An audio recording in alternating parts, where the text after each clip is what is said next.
Yeah. I think the opportunity that Lantrn has right now is to play the bellwether for the defining role of local journalism, but probably really all journalism coming up in the future.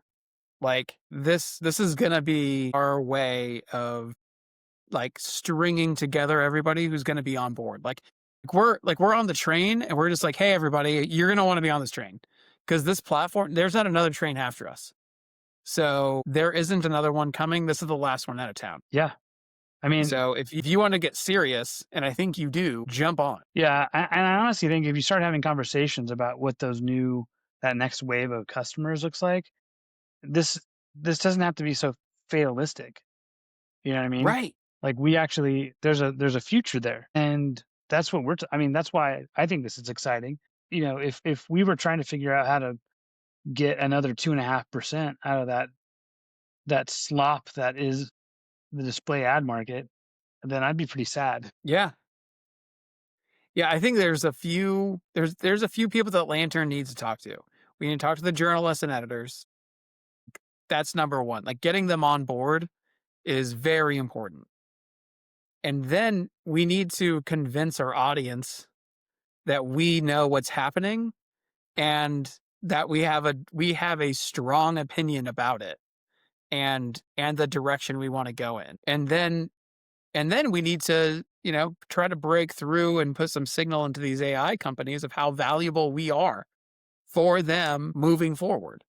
Because if they think that just monitoring the usage habits of their current users is going to be enough, I think that they're sorely mistaken. Yeah. I mean, yeah, that's on the media production side to figure out how to take this information, make it readily digestible, make it available to these other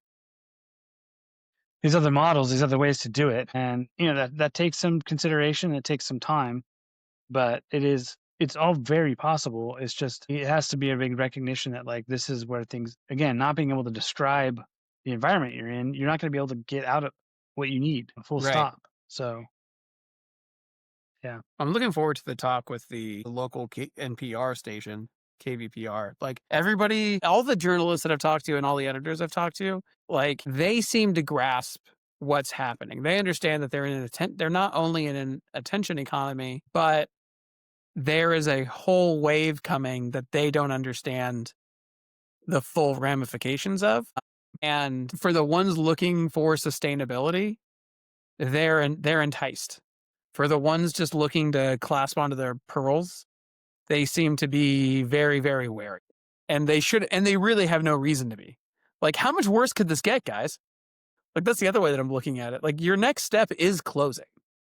Your next step is we're done here. Like, there isn't enough audience in the world for you at the local level to keep this going in the future. Right. So, like, there needs to be a pivot here. You don't have a choice. Yeah. I mean, I'm surprised these places are still making it work to a certain extent, and they largely aren't, right? And the more I've learned about the space, the more I recognize like this is how this happens. And two, there's not an inborn recovery plan. There's no